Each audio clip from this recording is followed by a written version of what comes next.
Thanks, Susie. Thanks, Kelrick. We've got a special guest in the room. Keenan, I'm just going to introduce you. You've spent some time behind bars. You had a challenging start, but you're now quite an inspiration to so many, and you actually feel it's really important to tell your story. Just wondering if you could share a bit of your story with us. Firstly, I'd like to acknowledge the traditional custodians of this land, the Gadigal people of the Eora Nation. I want to say a big thank you for letting me come down and share my story. And yeah, so my name's Keenan. I grew up in Redfern, on the block in the 90s. So Redfern was a big Indigenous community at that time, and our community had its fair share of problems regarding to drugs, alcohol, domestic violence, mental health, heavy police presence. And about the age of 7, I lost my mum and dad.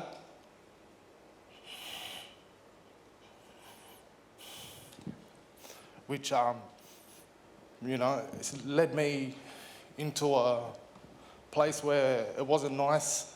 I was placed in care. I was separated from my 2 brothers. And growing up in a poor community at that time, it really affected me as a young boy. Going to primary school with no food, no lunch, I couldn't focus. I got in trouble at school, which then led the school to contact my carer, which then I got trouble at home. So I tried to separate myself from the house because everywhere I was going, I was getting into trouble.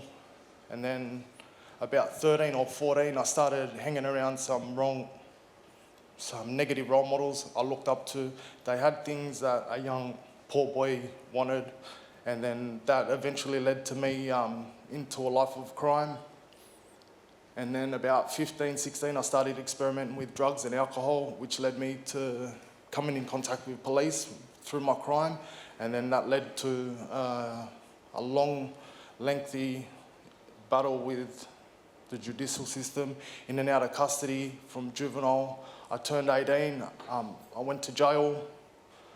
Yeah, and then I'd done a couple of years in jail. I got out, nothing changed. I was back into the community. I just isolated myself from my family. I didn't think anyone could help me at the time. Then I went back to prison, and I went to a maximum security facility where I was in the yard with murderers, people serving life sentences, 25 years, 30 years.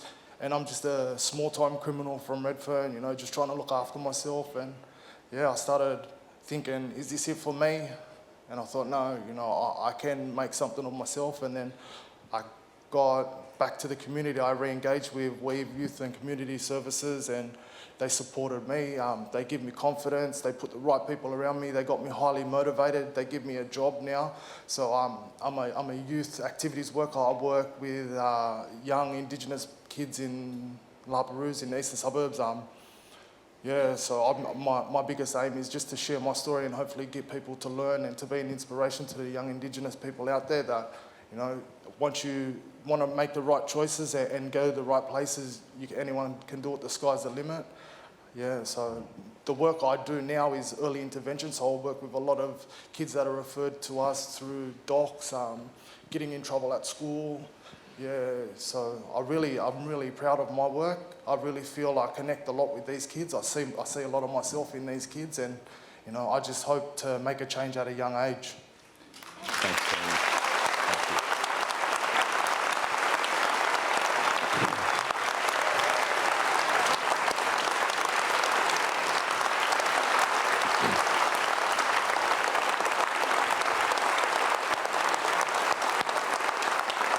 You're going to bring me to tears now. Sorry, good on you. Thank you. Thanks, Keenan. Well, we've got an incredibly impressive table here.